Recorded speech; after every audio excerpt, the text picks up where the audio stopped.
மத்தேயு 14ஆம் அதிகாரம் 22ஆம் வசனத்திலிருந்து 31ஆம் வசனத்தை நீங்கள் படித்து பார்த்தீங்கன்னா, ஏசப்பாக்கும் பீட்டருக்கும் ஒரு இன்சிடெண்ட் நடக்கும். ஸோ ஏசப்பா கடல் மீது நடந்து வரும்போது, ஒரு இருட்டில் கடல் மீது நடந்து வரும்போது அவரை தூரத்துலேருந்து பார்த்து பயந்துருவாங்க. அவர் பயந்தோடனே ஏசப்பா நான் தான், திடன் கொள்ளுங்கள் அப்படின்னு சொல்லுவார். பீட்டர் என்ன பண்ணுவார், இந்த பேதுரு இருக்கார்ல, அந்த பேதுரு நம்ப மாட்டார்.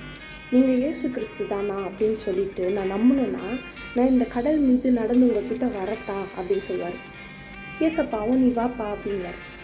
கொஞ்சம் தூரத்தில் நம்ம பேதுரு போனோடனே காற்று பலமாக வீச ஆரம்பித்தோடனே பயந்துருவார். பயந்துட்டோடனே ஏசப்பா என்னை ரட்சிங்க அப்படின்னோடனே ஏசப்பா கையை பிடிச்சி அவிவிசுவாசியே அப்படின்னு சொல்லுவார்.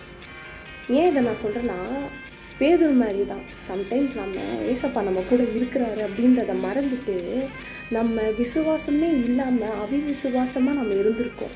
ஐயோ இது இல்லையே, ஏன்னா ஏசப்பா நம்ம கூட இருக்கிறாரு, நம்ம பயப்படவே தேவையில்லை எதுக்குமே, ஏன்னா அவர் பார்த்துப்பாரு, எல்லாமே அவர் பண்ணுவார் அப்படின்ற ஒரு நம்பிக்கை மட்டும் நம்ம லைஃப்பில் இருந்துச்சுன்னா நம்ம லைஃப் சூப்பராக போயிடும். ஸோ இதை யோசிக்கும் போது தான் எனக்கு இந்த பாட்டம் வந்தது.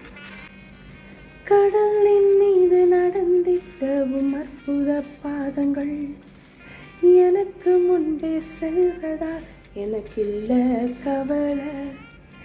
காற்றையும் கடலையும் அகற்றியும் அற்புத பாதங்கள் எந்த துணையாய் நிற்பதா எனக்கு ஏது கவலை. ஆராதனை இயேசுவுக்கே, ஆராதனை இயேசுவுக்கே, ஆராதனை இயேசுவுக்கே, ஆராதனை இயேசுவுக்கே.